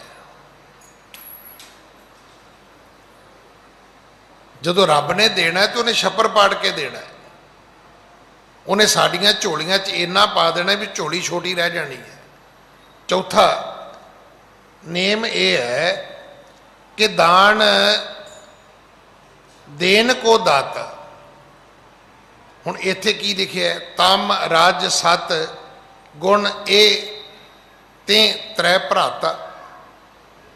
ਹੁਣ ਇੱਕ ਜੀ ਦਾਨ ਕਰਨਾ, ਕਹਿੰਦੇ ਦਾਨ ਵੀ ਤਿੰਨ ਤਰ੍ਹਾਂ ਦਾ ਹੈ, ਰਜੋ ਗੁਣੀ ਹੋ ਕੇ, ਤਮੋ ਗੁਣੀ ਹੋ ਕੇ, ਸਤੋ ਗੁਣੀ ਹੋ ਕੇ। ਜਿਹੜੇ ਲੋਕ ਦਾਨ ਕਰਦੇ ਨੇ, ਆ ਵੇਖੋ ਕਿੰਨਾ ਜਲੂਸ ਨਿਕਲਿਆ। ਪਿਛਲੇ ਦਿਨਾਂ 'ਚ ਲੋਕਾਂ ਨੇ ਲੰਗਰ ਵੰਡਿਆ, ਲੋਕਾਂ ਨੇ ਆਟਾ ਵੰਡਿਆ, ਦਾਲਾਂ ਵੰਡੀਆਂ, ਘਿਓ ਵੰਡਿਆ, ਪਰ ਸੱਚ ਇਹ ਹੈ ਵੀ ਲੋਕਾਂ ਨੇ ਲੋਕਾਂ ਦਾ ਜਲੂਸ ਬੜਾ ਕੱਢਿਆ। ਵੰਡਣ ਗਏ ਤੇ ਕੈਮਰਾ ਲੈ ਗਏ ਨਾਲ। ਜੇ 2 ਰੋਟੀਆਂ ਦਿੱਤੀਆਂ ਤੇ ਪਹਿਲਾਂ ਕਿਹਾ ਫੋਟੋ ਖਿਚਾਓ। ਮਤਲਬ 2 ਰੋਟੀਆਂ ਪਿੱਛੇ ਬੰਦੇ ਨੂੰ ਫੋਟੋ ਖਿਚਾਉਣੀ ਪਈ ਆਪਣੀ। ਕੀ ਉਹ ਫੋਟੋਆਂ ਕਦੇ ਜ਼ਿੰਦਗੀ 'ਚ ਡਿਲੀਟ ਹੋਣਗੀਆਂ? ਉਹ ਤੁਹਾਡੇ ਕੈਮਰੇ 'ਚੋਂ ਡਿਲੀਟ ਹੋ ਜਾਣੀਆਂ ਜੇ, ਪਰ ਦੁਨੀਆ ਦੇ ਕੈਮਰੇ 'ਚੋਂ ਡਿਲੀਟ ਕਦੇ ਨਹੀਂ ਜੇ ਹੋਣੀਆਂ। ਉਹ ਫੇਸਬੁੱਕ ਤੇ ਪਈਆਂ ਰਹਿਣੀਆਂ ਨੇ। ਹੋ ਸਕਦਾ ਕਦੇ 20, 25, 30 ਸਾਲਾਂ ਬਾਅਦ ਕੋਈ ਫੋਟੋ ਚੁੱਕ ਲਿਆਵੇ ਤੇ ਬੱਚੇ ਨੂੰ ਕਹੇ ਆ ਵੇਖ ਤੇਰਾ ਪਿਓ 2 ਰੋਟੀਆਂ ਮੰਗਦਾ ਸੀ। ਸਤਿਗੁਰੂ ਗੁਰੂ ਨਾਨਕ ਸਾਹਿਬ ਕਹਿਣ ਲੱਗੇ, ਰਾਜਾ ਸ਼ਿਵਨਾਭ ਜੇ ਦਾਨ ਵੀ ਦੇਣਾ ਹੈ ਤੇ ਇਹ ਵੀ 3 ਪ੍ਰਕਾਰ ਦਾ ਹੈ। ਕੀ ਤੁਸੀਂ ਰਜੋ ਗੁਣੀ ਹੋ ਕੇ ਦਿੰਦੇ ਹੋ, ਤਮੋ ਗੁਣੀ ਹੋ ਕੇ ਦਿੰਦੇ ਹੋ, ਕਿ ਸਤੋ ਗੁਣੀ ਹੋ ਕੇ ਦਿੰਦੇ ਹੋ? ਹਾਂਜੀ। ਕਲਹਿ ਕਰੋਧ ਸੋ ਬਿਨ ਸ਼ੁਭ ਕਾਲਾ, ਦੇਤ ਤਾਮਸੀ ਰੀਤ ਬਿਸਾਲਾ। ਕਲਹਿ ਕਰੋਧ ਸੋ ਬਿਨ ਸ਼ੁਭ ਕਾਲਾ, ਦੇਤ ਤਾਮਸੀ ਰੀਤ ਬਿਸਾਲਾ। ਇਹ ਤਾਮਸੀ ਰੀਤ ਹੈ, ਤਮੇ ਵਾਲੀ, ਕਿ ਜਦੋਂ ਤੁਸੀਂ ਕਲੇ ਕਰੋਧ ਸੋ ਬਿਨ ਸ਼ੁਭ ਕਾਲਾ, ਤੁਸੀਂ ਲੜਾਈ ਝਗੜੇ ਵਿੱਚ ਦਿੰਦੇ ਹੋ, ਗੁੱਸੇ ਵਿੱਚ ਦਿੰਦੇ ਹੋ, ਸ਼ੁਭ ਸਮੇਂ ਦੀ ਵਿਚਾਰ ਨਹੀਂ ਕਰਦੇ। ਇਹ ਤਾਮਸੀ ਦਾਨ ਹੈ। ਹਾਂਜੀ। ਨਿਜ ਜਸ ਹੇਤ ਦੇਤ ਜੋ ਦਾਨਾ, ਅਹੇ ਰਾਜਸੀ ਫਲ ਲਗੂ ਜਾਨਾ। ਨਿਜ ਜਸ ਹੇਤ ਦੇਤ ਜੋ ਦਾਨਾ। ਜਿਵੇਂ ਹੁਣ ਦੰਗੇ ਹੁੰਦੇ ਨੇ, ਹੁਣ ਉੱਥੇ ਵੀ ਮੇਰੇ ਵਰਗੇ ਪਹੁੰਚ ਜਾਂਦੇ ਨੇ ਪ੍ਰਸ਼ਾਦੇ ਲੈ ਕੇ, ਰੋਟੀਆਂ ਲੈ ਕੇ, ਕੱਪੜੇ ਲੈ ਕੇ, ਭਾਂਡੇ ਲੈ ਕੇ, ਦਵਾਈਆਂ ਲੈ ਕੇ। ਹੁਣ ਉਹ ਕਾਹਦੇ ਲਈ ਦਿੰਦੇ ਨੇ? ਨਿਜ ਜਸ ਹੇਤ, ਆਪਣੀ ਵਡਿਆਈ ਵਾਸਤੇ, ਕਿਸੇ ਦੀ ਲੋੜ ਵਾਸਤੇ ਨਹੀਂ ਗਏ। ਸਿਰਫ ਇਸ ਕਰਕੇ ਚਲੇ ਗਏ ਵੀ ਲੋਕ ਕਹਿਣ ਵੀ ਉਹ ਵੀ ਆਇਆ ਸੀ, ਅਮਗੇ ਆਦਮੀ ਨੇ ਵੀ ਉਸ ਵੇਲੇ ਜੀ ਕੱਪੜੇ ਵੰਡੇ ਜੀ, ਉਹਨੇ ਵੀ ਉੱਥੇ ਆਟਾ ਵੰਡਿਆ ਜੀ, ਉਹਨੇ ਵੀ ਉੱਥੇ ਜੀ ਦਾਲ ਵੰਡੀ ਜੀ। ਨਿਜ ਜਸ ਹੇਤ ਦੇਤ ਜੋ ਦਾਨਾ, ਅਹੇ ਰਾਜਸੀ ਫਲ ਲਘੂ ਜਾਨਾ। ਇਹ ਕੀ ਹੈ? ਇਹ ਰਜੋਗੁਣੀ ਹੈ, ਪਰ ਇਹਦਾ ਫਲ ਬਹੁਤ ਛੋਟਾ ਹੈ। ਅਗਰ ਤੁਸੀਂ ਆਪਣੀ ਵਡਿਆਈ ਵਾਸਤੇ ਕਿਸੇ ਦੀ ਮਦਦ ਕਰਦੇ ਹੋ, ਹੈ ਚੰਗੀ ਗੱਲ ਵੀ ਚਲੋ ਮਦਦ ਤੇ ਹੋ ਗਈ, ਭਾਵੇਂ ਆਪਣੇ ਵਾਵਾ ਵਾਸਤੇ ਸਹੀ, ਪਰ ਧਰਮ ਦੀ ਦੁਨੀਆ ਵਿੱਚ ਉਹ ਪ੍ਰਵਾਨ ਨਹੀਂ ਹੋਵੇਗਾ। ਉਹਦਾ ਬੜਾ ਛੋਟਾ ਜਿਹਾ ਫਲ ਤੁਹਾਨੂੰ ਕੋਈ ਇੱਜ਼ਤ ਮਿਲ ਜਾਏਗੀ। ਲੋਕ ਕਹਿਣਗੇ ਜੀ ਮਾੜੇ ਦਿਨਾਂ ਵਿੱਚ ਇਹਨੇ ਸਾਡੀ ਬਾਹ ਫੜੀ ਸੀ, ਬਸ ਇੰਨਾ ਕੁ ਜਸ ਮਿਲੇਗਾ ਤੁਹਾਨੂੰ। ਹਾਂਜੀ। ਘਰ ਕਹਿ ਬਿਨੈ ਦੇ ਨਰ ਦੇਖੀ, ਇਹੋ ਸ਼ਾਂਤ ਕੀ ਫਲ ਤਵ ਸੇਖੀ। ਕਰਕੇ ਬਿਨੇ ਦੇ ਨਰ ਦੇਖੀ, ਕਿਸੇ ਨੂੰ ਗਰੀਬ ਵੇਖਿਆ, ਲੋੜਵੰਦ ਵੇਖਿਆ ਤੇ ਉਹਦੇ ਘਰ ਚਲੇ ਗਏ ਤੇ ਉਹਨੂੰ ਜਾ ਕੇ ਬੇਨਤੀ ਕੀਤੀ ਵੀ ਭਰਾ ਜੀ ਮੈਂ ਤੁਹਾਡੇ ਘਰ ਆਇਆ, ਮੈਂ ਤੁਹਾਨੂੰ ਥੋੜੀ ਜੀ ਦਾਲ, ਆਟਾ, ਕੱਪੜਾ ਦੇਣਾ ਚਾਹੁੰਦਾ, ਤੁਸੀਂ ਰੱਖ ਲੋਗੇ? ਜੇ ਤੁਸੀਂ ਆਪਣੇ ਘਰ ਵਰਤ ਲਓ ਤੇ ਮੈਂ ਤੁਹਾਡਾ ਧੰਨਵਾਦੀ ਹੋਵਾਂਗਾ। ਸਤਿਗੁਰੂ ਪਿਤਾ ਮਹਾਰਾਜ ਕਹਿੰਦੇ ਨੇ ਇਹ ਕੀ ਹੈ? ਇਹ ਅਸਲ ਵਿੱਚ ਸ਼ਾਂਤ ਕੀ ਹੈ? ਸਤੋ ਗੁਣੀ। ਪਰ ਇਹਦਾ ਕੀ ਹੈ? ਇਹ ਫਲਤ ਵਿਸ਼ੇਖੀ, ਸਭ ਤੋਂ ਵੱਡਾ ਫਲ ਇਹਦਾ ਹੈ। ਕਿਸੇ ਨੂੰ ਲੋੜਵੰਦ ਵੇਖੋ ਤੇ ਮੰਗਣ ਦਾ ਮੌਕਾ ਨਾ ਦਿਓ, ਉਹਦੇ ਘਰ ਪਹੁੰਚ ਜਾਓ। ਬੜੇ ਲੋਕ ਨੇ ਹਸਪੀਟਲਾਂ ਵਿੱਚ ਜਾਂਦੇ ਨੇ ਵੀ ਕਿਸੇ ਨੂੰ ਬਲੱਡ ਤੇ ਨਹੀਂ ਚਾਹੀਦਾ। ਬੜੇ ਲੋਕ ਨੇ ਹਸਪੀਟਲਾਂ ਵਿੱਚ ਜਾਂਦੇ ਨੇ, ਉੱਥੇ ਜਾ ਕੇ ਲੋਕਾਂ ਨੂੰ ਰੋਟੀ ਦੇ ਕੇ ਆਉਂਦੇ ਨੇ, ਸਵੇਰੇ ਚਾਹ ਬ੍ਰੈਡ ਦੇ ਕੇ ਆਉਂਦੇ ਨੇ, ਸਟੇਸ਼ਨਾਂ ਤੇ ਚਲੇ ਜਾਂਦੇ ਨੇ, ਉੱਥੇ ਜਾ ਕੇ ਉਹਨਾਂ ਨੂੰ ਚਾਹ ਪਾਣੀ ਦੇ ਕੇ ਆਉਂਦੇ ਨੇ। ਉਹ ਇਹ ਥੋੜਾ ਪੁੱਛਦੇ ਨੇ ਵੀ ਤੁਸੀਂ ਆਏ ਕਿੱਧਰੋਂ ਤੇ ਚੱਲੇ ਕਿੱਧਰੋਂ, ਤੁਸੀਂ ਕੌਣ ਹੋ। ਸਭ ਤੋਂ ਵੱਧ ਦਾਨ ਦਾ ਇਹ ਫਲ ਹੈ, ਇਹ ਵੱਡਾ ਫਲ ਹੈ ਕਿ ਤੁਸੀਂ ਇਹ ਸਮਝਿਆ ਵੀ ਇੱਥੇ ਇਹਨਾਂ ਨੂੰ ਲੋੜ ਹੈ ਤੇ ਤੁਸੀਂ ਉੱਥੇ ਪਹੁੰਚ ਗਏ। ਤੇ ਪਹੁੰਚ ਕੇ ਉਹਨਾਂ ਨੂੰ ਇਹ ਨਹੀਂ ਕਿਹਾ ਵੀ ਸਾਡੇ ਅੱਗੇ ਤੁਸੀਂ ਹੱਥ ਅੱਡੋ ਜੀ, ਸਾਡੇ ਨਾਲ ਫੋਟੋ ਖਿਚਾਓ ਜੀ, ਸਗੋਂ ਹੱਥ ਜੋੜੇ ਨੇ ਕਿ ਭਰਾ ਜੀ ਜੇ ਇਹ ਸੇਵਾ ਅਸੀਂ ਲੈ ਕੇ ਆਏ, ਜੇ ਤੁਸੀਂ ਪ੍ਰਵਾਨ ਕਰ ਲਓ ਤਾਂ। ਹਾਂਜੀ। ਵਾਹਿਗੁਰੂ ਕੋ ਜਾਣ ਕੈ ਸਭੈ ਪਦਾਰਥ ਦੇ। ਜਿਸ ਵਿਅਕਤੀ ਨੇ ਜਾਣਿਆ ਕਿ ਮੈਂ ਰੱਬ ਦੇ ਦਿੱਤੇ ਚੋਂ ਦੇ ਰਿਹਾ, ਉਹ ਸਭ ਤੋਂ ਵੱਡਾ ਧਰਮੀ ਹੈ। ਜੇ ਉਹਨੇ ਕੱਪੜੇ ਦਿੱਤੇ ਤੇ ਉਹਨੇ ਜਾਣਿਆ ਤੇ ਜੇ ਮੈਨੂੰ ਰੱਬ ਮੈਨੂੰ ਆਪਣੇ ਪਾਉਣ ਜੋਗੇ ਨਾ ਦਿੰਦਾ ਤੇ ਮੈਂ ਕਿਸੇ ਨੂੰ ਕੀ ਦੇਣੇ ਸੀ। ਜੇ ਰੱਬ ਮੈਨੂੰ ਆਪਣੇ ਖਾਣ ਜੋਗੀ ਰੋਟੀ ਨਾ ਦਿੰਦਾ ਤੇ ਮੈਂ ਰੋਟੀ ਕਿਸੇ ਨੂੰ ਕੀ ਦੇਣੀ ਸੀ। ਮੈਂ ਤਾਂ ਉਹਦੇ ਦਿੱਤੇ ਚੋਂ ਦੇ ਰਿਹਾ। ਜਿਹਦੀ ਦਾਨ ਦੇਣ ਲੱਗਿਆ ਅਵਸਥਾ ਇਹ ਹੈ ਕਿ ਮੈਂ ਤਾਂ ਭਾਈ ਰੱਬ ਦਾ ਦਿੱਤਾ ਵੰਡ ਰਿਹਾ, ਇਹਦੇ 'ਚ ਮੇਰਾ ਤੇ ਕੁਝ ਵੀ ਨਹੀਂ ਹੈ। ਜਦੋਂ ਇਹ ਕਵਾਂਗੇ ਨਾ ਕਿ ਜੋ ਕਿਛ ਹੈ ਸੋ ਤੇਰਾ, ਤੇਰਾ ਤੁਝ ਕੋ ਸੌਂਪ ਤੇ ਕਿਆ ਲਾਗੈ ਮੇਰਾ, ਇਹਦੇ 'ਚ ਮੇਰਾ ਕੀ ਹੈ ਜੀ? ਇਹ ਤੇ ਸਭ ਕੁਝ ਮੇਰੇ ਵਾਹਿਗੁਰੂ ਦਾ ਹੈ। ਹਾਂਜੀ। ਤਨਕ ਨ ਆਪਣਾ ਮਾਨਾਈ, ਤਾਹੈ ਅਖੈ ਫਲ ਲੇ। ਜਿਨੇ ਤਨਕ ਮਾਤਰ ਵੀ ਦਾਨ ਦੀ ਵਸਤੂ ਨੂੰ ਆਪਣਾ ਨਹੀਂ ਮੰਨਿਆ, ਗੁਰੂ ਨਾਨਕ ਸਾਹਿਬ ਕਹਿਣ ਲੱਗੇ ਰਾਜਾ ਸ਼ਿਵਨਾਭ ਉਹਦੀ ਮੁਕਤੀ ਪੱਕੀ ਹੈ। ਉਹਨੂੰ ਇਸ ਦਾਨ ਤੋਂ ਕੀ ਮਿਲੇਗਾ? ਮੋਕਸ਼ ਮਿਲੇਗੀ। ਜਿਨੇ ਆਪਣੀ ਬੱਲੇ ਬੱਲੇ ਲਈ ਕੀਤਾ ਉਹਨੂੰ ਛੋਟਾ ਜਿਹਾ ਫਲ ਮਿਲੇਗਾ। ਜਿਨੇ ਲੋੜਵੰਦ ਦੇ ਘਰ ਜਾ ਕੇ ਮਦਦ ਕੀਤੀ ਉਹਨੂੰ ਉਸ ਤੋਂ ਵੱਡਾ ਫਲ ਮਿਲੇਗਾ। ਪਰ ਜਿਨੇ ਇਹ ਸੋਚਿਆ ਵੀ ਮੇਰਾ ਤੇ ਇਹਦੇ 'ਚ ਹੈ ਹੀ ਕੁਝ ਨਹੀਂ, ਇਹ ਤੇ ਰੱਬ ਦਾ, ਉਹਨੇ ਫਿਰ ਮੁਕਤੀ ਵੀ ਹਾਸਲ ਕਰ ਲਈ। ਇੱਕ ਦਾਨ ਨੂੰ ਦੇਣ ਦੇ 3 ਤਰੀਕੇ ਨੇ।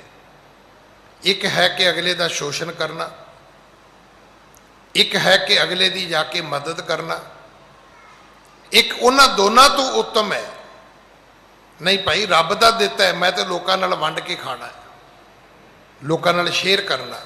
ਇਹ ਤੁਹਾਨੂੰ ਮੁਕਤੀ ਦੇ ਘਰ ਤੱਕ ਲੈ ਕੇ ਜਾਏਗਾ। ਹਾਂਜੀ। ਦਰਬ ਕਿਦੋਂ ਵਿਦਿਆ ਕਉ ਦਾਨਾ, ਦੇਤ ਸ਼ਾਂਤ ਕੀ ਹਵੈ ਨਿਰਮਾਨਾ। ਦਰਬ ਕਿਦੋਂ ਵਿਦਿਆ ਕੋ ਦਾਨਾ। ਤੇ ਦਾਨ ਜਿਹੜਾ ਹੈ ਇਹ ਇਕੱਲਾ ਪਦਾਰਥਾਂ ਦਾ ਨਹੀਂ ਹੈ, ਵਿਦਿਆ ਦਾ, ਗਿਆਨ ਦਾ ਬਹੁਤ ਵੱਡਾ ਦਾਨ ਹੈ। ਜਿਹੜੇ ਲੋਕ ਇਹ ਦਾਨ ਦਿੰਦੇ ਨੇ, ਦੇਤ ਸ਼ਾਂਤ ਕੀ ਹਵੈ ਨਿਰਮਾਨਾ, ਇਹ ਸ਼ਾਂਤ ਕੀ ਹੈ? ਨਿਰਮਾਨ ਹੋ ਕੇ, ਹੰਕਾਰ ਤੋਂ ਰਹਿਤ ਹੋ ਕੇ ਜਿਹੜੇ ਲੋਕਾਂ ਨੂੰ ਗਿਆਨ ਵੰਡਦੇ ਨੇ, ਸੋਝੀ ਦਿੰਦੇ ਨੇ, ਪੜ੍ਹਾਉਂਦੇ ਨੇ। ਪਤਾ ਹੈ ਤੁਹਾਨੂੰ, ਦੁਨੀਆ ਦੇ ਵਿੱਚ ਸਿਰਫ ਇੱਕ ਪ੍ਰੋਫੈਸ਼ਨ ਹੈ, ਉਹ ਹੈ ਟੀਚਰ ਦਾ, ਅਧਿਆਪਕ ਦਾ, ਪ੍ਰੋਫੈਸਰ ਦਾ, ਕਿਸੇ ਲੈਕਚਰਾਰ ਦਾ। ਅਗਰ ਤੁਹਾਡੇ ਕੋਲ ਕਿਸੇ ਦੇ ਬੱਚੇ ਪੜ੍ਹਦੇ ਨੇ ਤੇ ਮੈਂ ਕਾਗਜ਼ ਤੇ ਲਿਖ ਕੇ ਦੇ ਸਕਦਾ ਵੀ ਉਹ ਭਾਵੇਂ ਬੱਚੇ ਕਿਸੇ ਦੇ ਰਾਸ਼ਟਰਪਤੀ ਦੇ ਕਿਉਂ ਨਾ ਹੋਣ, ਜਦੋਂ ਉਹ ਟੀਚਰ ਆਏਗਾ ਰਾਸ਼ਟਰਪਤੀ ਵੀ ਉੱਠ ਕੇ ਖੜਾ ਹੋਏਗਾ ਵੀ ਤੂੰ ਮੇਰੇ ਬੱਚਿਆਂ ਨੂੰ ਗਿਆਨ ਦੇਣਾ। ਜਿਹੜਾ ਜੱਜ ਦੇ ਬੱਚਿਆਂ ਨੂੰ ਪੜ੍ਹਾਉਂਦਾ ਹੈ, ਕਦੇ ਉਸ ਟੀਚਰ ਨੂੰ ਪੁੱਛ ਕੇ ਵੇਖਣਾ ਕਿ ਜਦੋਂ ਜੱਜ ਤੇਰੇ ਕੋਲ ਆਇਆ ਜਾਂ ਜਦੋਂ ਕਦੇ ਜੱਜ ਨੇ ਤੈਨੂੰ ਆਪਣੇ ਘਰ ਬੁਲਾਇਆ ਤੇ ਕੀ ਉਹਨੇ ਕਦੇ ਆਪਣਾ ਸਟੇਟਸ ਤੇਰੇ ਅੱਗੇ ਰੱਖਿਆ? ਉਹਨੇ? ਜਿਸ ਤੋਂ ਹੋਰ ਅੱਗੇ ਚਲੇ ਜਾਈਏ, ਮੈਂ ਜਿੱਥੇ ਮਰਜ਼ੀ ਬਹਿ ਜਾਵਾਂ, ਜਿਹਨੇ ਮੈਨੂੰ ਪੜ੍ਹਾਇਆ ਜਿੱਦਣ ਉਹ ਆਏਗਾ ਮੈਂ ਉਹਦੇ ਗੋਡੀ ਹੱਥ ਲਾਉਣਾ ਹੀ ਲਾਉਣਾ ਹੈ, ਕਿਉਂਕਿ ਮੈਂ ਉਹਦੇ ਕਰਕੇ ਇੱਥੇ ਪਹੁੰਚਿਆ। ਸਵਾਲ ਇਹ ਨਹੀਂ ਕਿ ਉਹ ਕਿੱਥੇ ਹੈ। ਸਾਡੇ ਵਿੱਚ, ਇਸ ਹਿੰਦੁਸਤਾਨ ਦੇ ਵਿੱਚ ਗਿਆਨ ਦੇ ਦਾਤੇ ਨੂੰ ਗੁਰੂ ਆਖਿਆ ਗਿਆ। ਹੁਣ ਤੇ ਚਲੋ ਸਾਰਾ ਕੁਝ ਕਮਰਸ਼ੀਅਲ ਹੋ ਗਿਆ, ਟੀਚਰ ਖੁਦ ਹੀ ਕਮਰਸ਼ੀਅਲ ਹੋ ਗਏ, ਨਹੀਂ ਤੇ ਮੈਂ ਉਹ ਯੁੱਗ ਵੇਖਿਆ। ਮੈਂ ਗੱਲ ਜੇ ਤੁਹਾਡੇ ਨਾਲ ਸਾਂਝੀ ਕਰਾਂ, ਇਹ ਬੜੀ ਹੈ ਤਾਂ ਹੋ ਸਕਦਾ ਕੌੜੀ ਵੀ ਹੋਵੇ, ਪਰ ਹੈ ਬਿਲਕੁਲ ਠੀਕ ਹੈ। ਮੇਰੀ ਉਮਰ ਦੇ ਜਿਹੜੇ ਲੋਕ ਨੇ 50-55 ਸਾਲ ਦੇ, ਅਸੀਂ ਦੁਨੀਆ ਬਦਲਦੀ ਵੇਖੀ ਹੈ। ਸਾਈਕਲ ਤੇ ਅਧਿਆਪਕ ਜਾ ਰਿਹਾ ਹੈ, ਸਕੂਟਰ ਰੋਕ ਕੇ ਸਟੂਡੈਂਟ ਮੱਥਾ ਟੇਕਦਾ ਹੁੰਦਾ ਸੀ।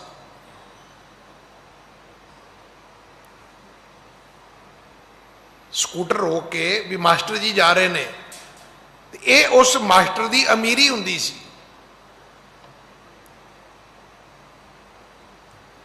ਹੁਣ ਤੇ ਮਾਸਟਰ ਵੀ ਟਿਊਸ਼ਨਾਂ ਪੜ੍ਹਾਉਂਦੇ ਨੇ ਤੇ ਸਟੂਡੈਂਟ ਵੀ ਲਾਗੋਂ ਦੀ ਕਾਰ ਟਪਾ ਕੇ ਮਿੱਟੀ ਥੋੜੀ ਜਿਹੀ ਵਾਹਵਾ ਪੱਟ ਕੇ ਸਿਰ 'ਚ ਪਾ ਕੇ ਜਾਂਦੇ ਮਾਸਟਰ ਦੇ, ਕਿਉਂਕਿ ਮਾਸਟਰ ਨੇ ਆਪਣੀ ਇੱਜ਼ਤ ਨਹੀਂ ਰੱਖੀ, ਸਟੂਡੈਂਟ ਨੇ ਬਿਲਕੁਲ ਹੀ ਰੋੜਤੀ। ਸਭ ਤੋਂ ਉੱਤਮ ਦਾਨ ਹੈ ਕਿਸੇ ਨੂੰ ਪੈਸੇ ਦੇਣੇ, ਕੱਪੜੇ ਦੇਣੇ, ਰੋਟੀ ਦੇਣੀ, ਉਹਦੇ ਤੋਂ ਵੀ ਉੱਤਮ ਹੈ। ਵੇਖੋ ਕੀ ਲਿਖਿਆ ਹੈ, ਦਰਬ ਕਿਦੋਂ ਭਾਈ, ਇਹ ਜਿਹੜੀ ਮਾਇਆ ਹੈ, ਇਹਦੇ ਤੋਂ ਵੱਡਾ ਦਾਨ ਇਹ ਹੈ, ਵਿਦਿਆ ਕੋ ਦਾਨਾ ਦੇਤ ਸ਼ਾਂਤ ਕੀ ਹਵੈ ਨਿਰਮਾਨਾ। ਜਿਹਨੇ ਅਹੰਕਾਰ ਤੋਂ ਰਹਿਤ ਹੋ ਕੇ ਇਹ ਦਾਨ ਕੀਤਾ ਹੈ। ਹਾਂਜੀ, ਤਿਹ ਕੋ ਫਲ ਹੈ ਅਮਿਤ ਵਿਸਾਲਾ, ਵੇਦ ਸੰਤ ਭਾਖਤ ਇਸ ਢਾਲਾ। ਇਹਦੀ ਮਿੱਤ ਕੋਈ ਨਹੀਂ ਹੈ, ਇਸ ਦਾਨ ਦੀ ਗਿਣਤੀ ਮਿਣਤੀ ਨਹੀਂ ਹੋ ਸਕਦੀ। ਬਾਕੀ ਹਰ ਚੀਜ਼ ਦੀ ਗਿਣਤੀ ਮਿਣਤੀ, ਤੁਸੀਂ ਮੈਨੂੰ ਕੱਪੜੇ ਦਿੱਤੇ ਤੇ ਮੈਂ ਹਿਸਾਬ ਲਾ ਲੈਣਾ ਵੀ ਹੋਣੇ 500 ਰੁਪਏ ਦੇ ਹੋਣੇ ਆ, ਪਰ ਜਿਹੜੀ ਤੁਸੀਂ ਮੈਨੂੰ ABC ਪੜ੍ਹਾਈ ਹੈ, ਜਿਹੜਾ ਤੁਸੀਂ ਮੈਨੂੰ ਊੜਾ ਐੜਾ ਪੜ੍ਹਾਇਆ, ਜਿਹੜੇ ਤੁਸੀਂ ਮੈਨੂੰ ਮੈਥ ਪੜ੍ਹਾਇਆ, ਸਾਇੰਸ ਪੜ੍ਹਾਈ ਹੈ, ਉਹਦੀ ਕੋਈ ਕੀਮਤ ਨਹੀਂ ਹੈ। ਇਹ ਪੱਠਾ ਉਦੋਂ ਬੈਠਾ ਜਦੋਂ ਟਿਊਸ਼ਨ ਵਾਲੇ ਨੇ 500 ਰੁਪਇਆ ਘੰਟੇ ਦਾ ਮੰਗ ਲਿਆ, ਉਦੋਂ ਬੇੜਾ ਡੁੱਬ ਗਿਆ। ਜਦੋਂ 500 ਰੁਪਇਆ ਟਿਊਸ਼ਨ ਫੀਸ ਘੰਟੇ ਦੀ ਨਹੀਂ ਸੀ ਨਾ, ਉਦੋਂ ਇਸ ਗਿਆਨ ਦੀ ਕੀਮਤ ਵੀ ਕੋਈ ਨਹੀਂ ਸੀ। ਹੁਣ ਜਿਹਨੇ 500 ਰੁਪਇਆ ਘੰਟਾ ਦੇ ਕੇ ਪੜ੍ਹਾਈ ਕੀਤੀ, ਉਹ ਟੀਚਰ ਨੂੰ ਕਿਉਂ ਮੱਥਾ ਟੇਕੇਗਾ ਜੀ? ਉਹਦੇ ਪੈਸੇ ਨੂੰ ਹੀ ਮੱਥਾ ਟੇਕੇਗਾ, ਕੋਈ ਪੈਸੇ ਦੇ ਕੇ ਪੜ੍ਹਿਆ ਅਗਲਾ। ਕਦੇ ਸਮਾਂ ਸੀ ਲੋਕ ਗਿਆਨ ਨੂੰ ਸਭ ਤੋਂ ਵੱਡਾ ਦਾਨ ਸਮਝਦੇ ਸੀ। ਤੋ ਇਸ ਕਥਾ ਦੇ ਵਿੱਚ ਆਉਂਦਾ ਹੈ ਕਿ ਤੇ ਕੋ ਫਲ ਹੈ ਅਮਿਤ ਵਿਸਾਲਾ, ਵੇਦ ਸੰਤ ਭਾਖਤ ਇਸ ਢਾਲਾ। ਇਹਦੀ ਵਡਿਆਈ ਵੇਦਾਂ ਨੇ ਵੀ ਕੀਤੀ ਹੈ, ਹਰ ਸੰਤ ਮਹਾਂਪੁਰਖ ਨੇ ਕੀਤੀ ਹੈ ਕਿ ਵਿਦਿਆ ਤੋਂ ਵੱਡਾ ਦਾਨ ਕੋਈ ਨਹੀਂ, ਗਿਆਨ ਤੋਂ ਵੱਡਾ ਦਾਨ ਕੋਈ ਨਹੀਂ। ਕਿਸੇ ਨੂੰ ਸੋਝੀ ਦੇਣੀ, ਕਿਸੇ ਨੂੰ ਸਮਝ ਦੇਣੀ, ਕਿਸੇ ਨੂੰ ਸੁਮੱਤ ਦੇਣੀ, ਕਿਸੇ ਨੂੰ ਚੰਗੇ ਰਸਤੇ ਤੇ ਚਲਾਉਣਾ, ਇਸ ਤੋਂ ਵੱਡਾ ਕੋਈ ਦਾਨ ਨਹੀਂ ਹੈ। ਬਾਕੀ ਦਾਨ ਹੈਗੇ ਨੇ, ਉਹ ਵੀ ਠੀਕ ਨੇ, ਪਰ ਉਹ ਛੋਟੇ ਨੇ। ਪਰ ਉਹ ਦੇਣ ਲੱਗਿਆਂ ਵੀ ਲੋਕ ਤਿੰਨ ਤਰ੍ਹਾਂ ਦੇ ਹੋ ਜਾਂਦੇ ਨੇ, ਰਜੋ ਗੁਣੀ ਹੋ ਗਏ, ਤਮੋ ਗੁਣੀ ਹੋ ਗਏ, ਸਤੋ ਗੁਣੀ ਹੋ ਗਏ। ਪਰ ਇਹ ਜਿਹੜਾ ਗਿਆਨ ਇਹ ਸਭ ਤੋਂ ਵੱਡਾ ਹੈ, ਕਿਉਂਕਿ ਇਹਦੇ ਵਿੱਚੋਂ ਤਿੰਨ ਚੀਜ਼ਾਂ ਨਹੀਂ ਜੀ ਆ ਸਕਦੀਆਂ। ਇਹ ਤਿੰਨ ਚੀਜ਼ਾਂ ਕਦੇ ਨਹੀਂ ਜੀ ਆਉਂਦੀਆਂ। ਕੋਈ ਦੁਨੀਆ ਦਾ ਟੀਚਰ ਪਹਿਲਾਂ ਵੀ ਤੇ ਅੱਜ ਵੀ ਕਦੇ ਨਹੀਂ ਕਿਸੇ ਨੇ ਸੋਚਿਆ ਕਿ ਬੱਚਾ ਪੜ੍ਹ ਕੇ ਲੱਖ ਰੁਪਏ ਦਾ ਪੈਕੇਜ ਲਵੇਗਾ ਤੇ 5000 ਮੈਨੂੰ ਮਿਲੇਗਾ। ਇਹ ਅੱਜ ਤੋਂ 50 ਸਾਲ ਪਹਿਲਾਂ ਵੀ ਕਿਸੇ ਨਹੀਂ ਸੀ ਸੋਚਿਆ, ਤੇ ਅੱਜ ਤਾਂ ਮਤਲਬ ਹੀ ਕੋਈ ਨਹੀਂ ਨਾ, ਕਿਉਂਕਿ ਅੱਜ ਤੇ ਟੀਚਰ ਨੇ ਆਪਣੀ ਕੀਮਤ ਪਹਿਲਾਂ ਲੈ ਲਈ। ਪਰ ਅੱਜ ਤੋਂ 50 ਸਾਲ ਪਹਿਲਾਂ ਵੀ ਕਦੇ ਨਹੀਂ ਸੀ ਸੋਚਿਆ। ਜਦੋਂ ਲੋਕ ਟਿਊਸ਼ਨ ਨਹੀਂ ਸੀ ਪੜ੍ਹਾਉਂਦੇ, ਉੱਦਾਂ ਪੜ੍ਹਾਉਂਦੇ ਸੀ, ਉਦੋਂ ਵੀ ਨਹੀਂ ਸੀ ਕਿਸੇ ਸੋਚਿਆ। ਇਸ ਕਰਕੇ ਇਸ ਦੀ ਮਹਿਮਾ ਸੰਤ ਤੇ ਵੇਦ, ਸੰਤ ਵੀ ਗਾਉਂਦੇ ਨੇ ਤੇ ਧਰਮ ਗ੍ਰੰਥ ਵੀ ਗਾਉਂਦੇ ਨੇ ਕਿ ਗਿਆਨ ਦੇ ਦਾਤੇ ਦੀ ਵਡਿਆਈ ਵੱਡੀ ਹੈ ਭਾਈ। ਅੱਜ ਸਮਾਂ ਸਮਾਪਤ ਹੈ, ਸਤਿਗੁਰ ਕਿਰਪਾ ਕਰਨ। ਅਗਲੀ ਕਥਾ ਆਪਾਂ ਕੱਲ ਗੁਰੂ ਕੀ ਗੋਦ ਵਿੱਚ ਬੈਠ ਕੇ ਸੁਣੀਏ। ਭੁੱਲਾਂ ਬਖਸ਼ੋ ਜੀ, ਫਤਿਹ ਬੁਲਾਓ। ਵਾਹਿਗੁਰੂ ਜੀ ਕਾ ਖਾਲਸਾ, ਵਾਹਿਗੁਰੂ ਜੀ ਕੀ ਫਤਿਹ।